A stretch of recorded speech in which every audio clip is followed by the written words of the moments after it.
Hi there. Good morning, good afternoon, good evening, depending on where you're calling in from or where you're joining us from. We're excited to have everyone. We are presenting on a topic that is not a common topic for us. We are marketers. So we typically cover marketing topics from events to SEO to social media. However, we have found that the companies that we work with, they grow and they scale, and as they do so, it is very, very important to ensure that you have a great culture. And one of our partners, KB Tax Devisors, they have also come across really great companies that grow and scale, and they often find themselves working with folks that encounter great cultures. So as such, let me introduce our co-host, our guest speaker here, Meenal Barbaria. And I cannot do you justice in introducing yourself, so I will leave that to you. Thank you so much for warm welcome, Courtney. And really, it's a pride moment for me to share this platform with you. Great. Yeah, absolutely. Thanks so much for joining us. And here we're going to speak about maintaining your culture in a fast-growing company. And as you do so, create a winning culture and, of course, maintaining great talent as you do so. So maybe you can tell us a little bit about the folks that you work with, the clients that you have, and the people that you specifically mentor and coach. Absolutely. Well, we actually work with the business owners and entrepreneurs throughout the country, and not just helping them on the tax and the accounting side, but also helping them how to be the best leader, how to recruit their employees, providing them fractional CFO services, and maintain becoming the leader that and creating the culture that they enjoy as well as their whole team enjoys within the company as well.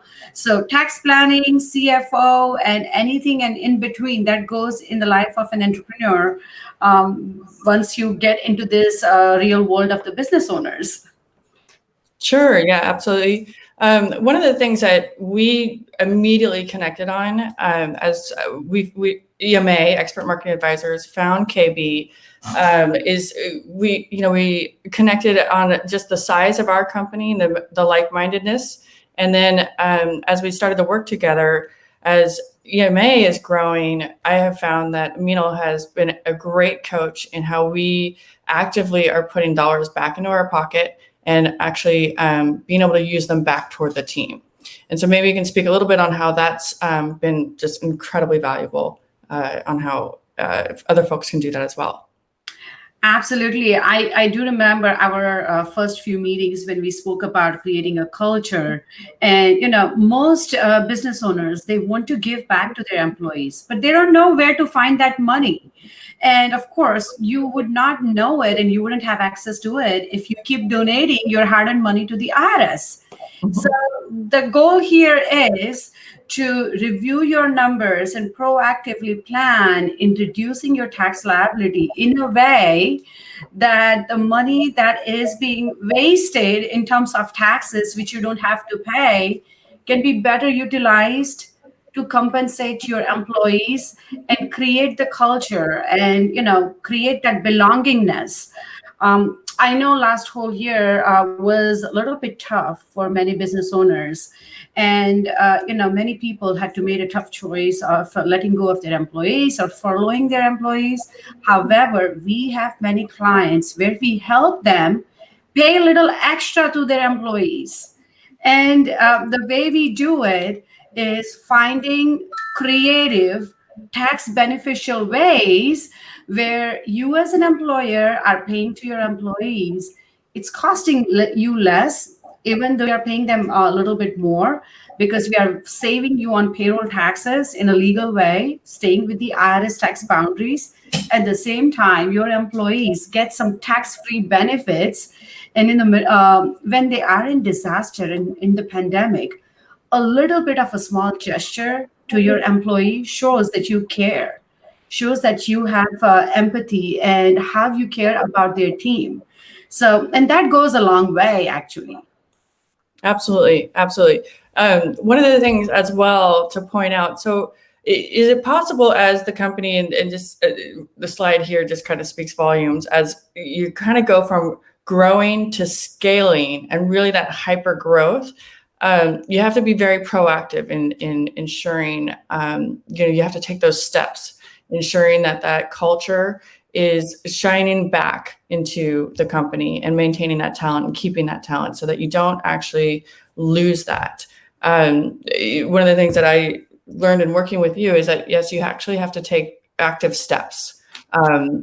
You can't just let it happen. Although it will happen if you don't actually do anything, but you can't, as a leader, you can't. You have to cultivate this. So you've actually had me working each week and each month to ensure that the team knows that there is values and a vision for the company moving forward, and then hopefully pass that on down through the team.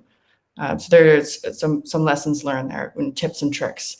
And again, going back to putting dollars back into the pocket of the employees and into the team. Maybe some of that as well. See, here's the thing. One of the things that has changed in especially last year or a little bit over a year, pay is one of the things that your team wants. That's fine. But over and above, people's needs have changed a lot.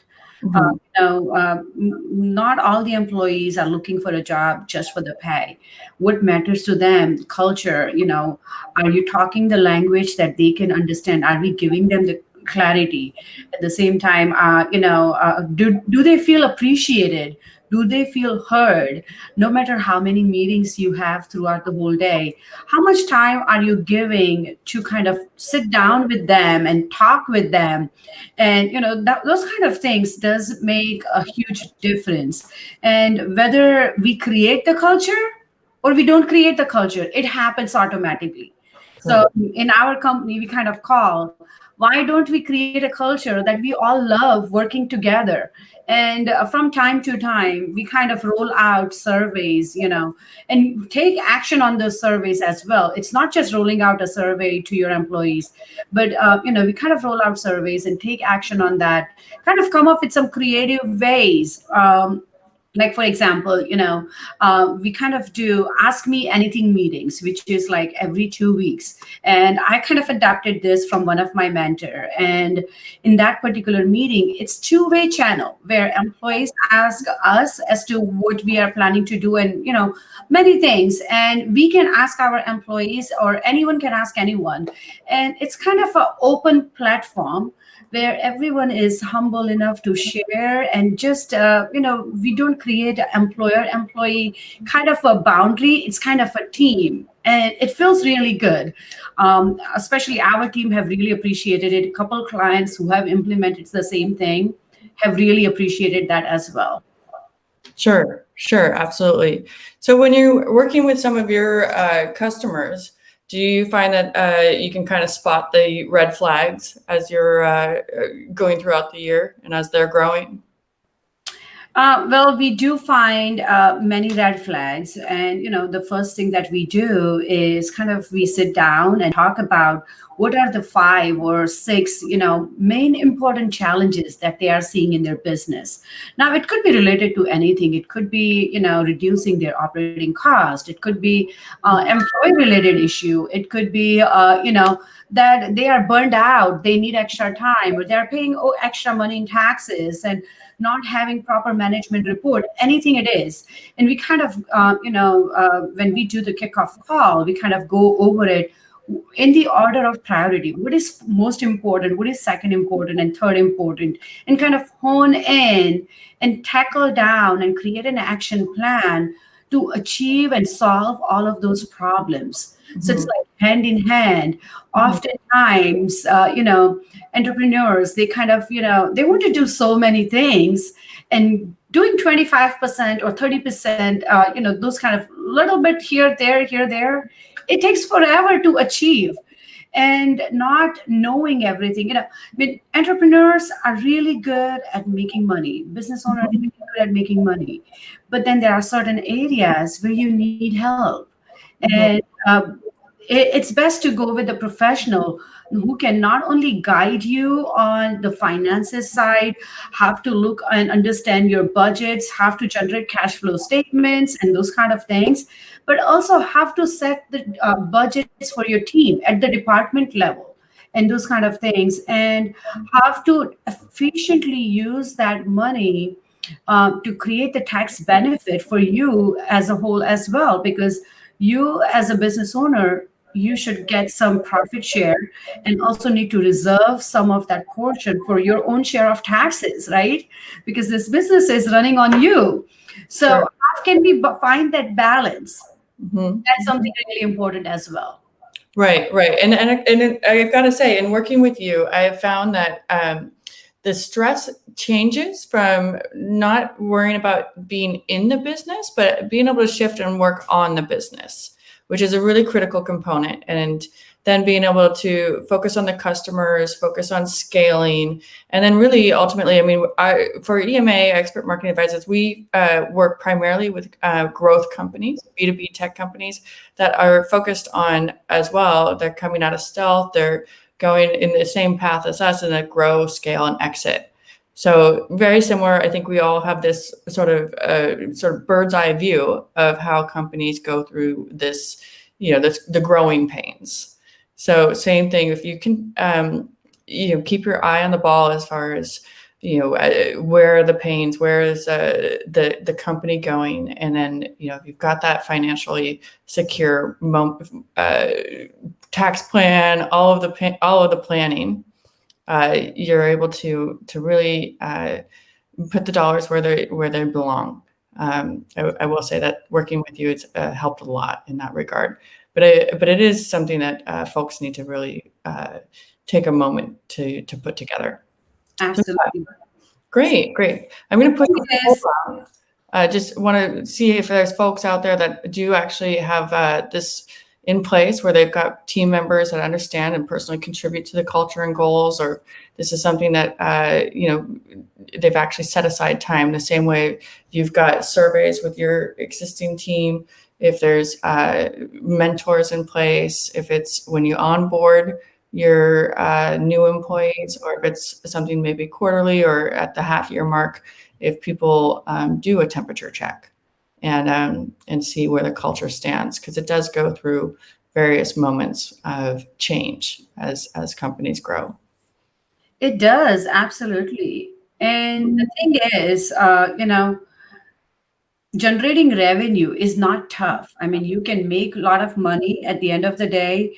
How satisfied your employees are, and how satisfied your team, and how connected they are with the mission and vision of the company.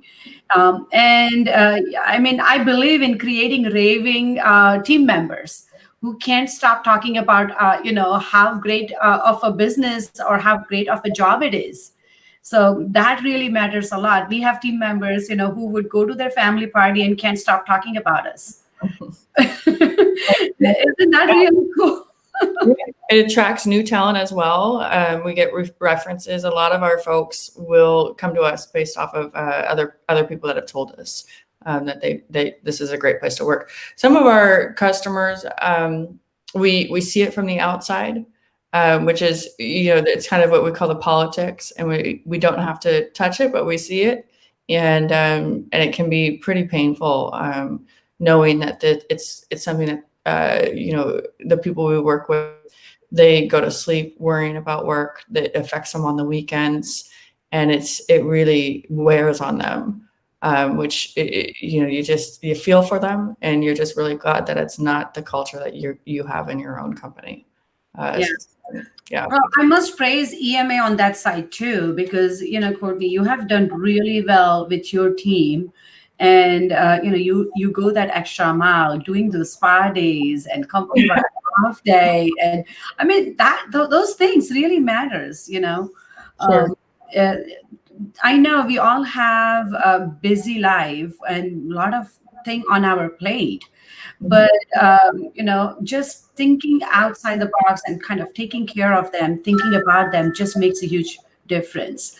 At the end of the day, money doesn't solve all the problems, but not having enough money does create lots of problems and stress, which affects many areas of life. Sure. And that's where, if some, this money that we don't have to waste in terms of taxes, or, if we can just increase a little bit of productivity, or just know and have a little bit of clarity. What are our main pain points in our financial statement? Where can we get better? Are we tracking numbers month over month? Those kind of things can help you better utilize the money which you thought you never had it. It's really surprising. Sure, sure. Ultimately, the goal, as we're showing here, is to create that larger company, grow, scale, and create that security for the folks that are on your team, and hopefully, create something that you love, and create a company that people love, that they continue Absolutely. to maintain that talent. Great. Well, I thank you for your time. Folks, we did push an announcement there. Reach out. Like I said, Meenal's fantastic to work with, and she's always got her eye on what's best for her customers and what's best for you. So this has been fantastic conversation. We wanted to keep it nice and short, but the experience definitely lies on working with companies that are in that growth stage and scaling to get bigger and better and go through to exit. Actually, we work uniquely with those growth companies. Great. Absolutely. Can I add one thing, Courtney? I do see like we have a few minutes. One last thing I wanted to add, think outside the box, kind of creative ways. How can you pay your employees in a tax-free way? And some of them could be, like accountable plan or qualified employee achievement programs, or, disaster benefits, where you are paying the employees and feeling good about helping them out. You're not paying payroll taxes on any of those money, and your employee get tax-free money in their hands. They don't even have to report it in their tax return. So that's kind of a huge deal too. Yeah, one of the ways I thought about it instantly is like you're kind of cutting it off at the pass before Uncle Sam gets to it. Absolutely. That's a great way to it. I'm like, oh, that sounds good. Let's do that. So, great. Alrighty. Well, thanks so much, everyone, for joining us. And I appreciate everybody giving us a little bit of time out of their very busy days. All right. Very much. Thank you, Courtney, for having me. Of course. Alrighty. Take care. We'll talk soon. Bye. Bye.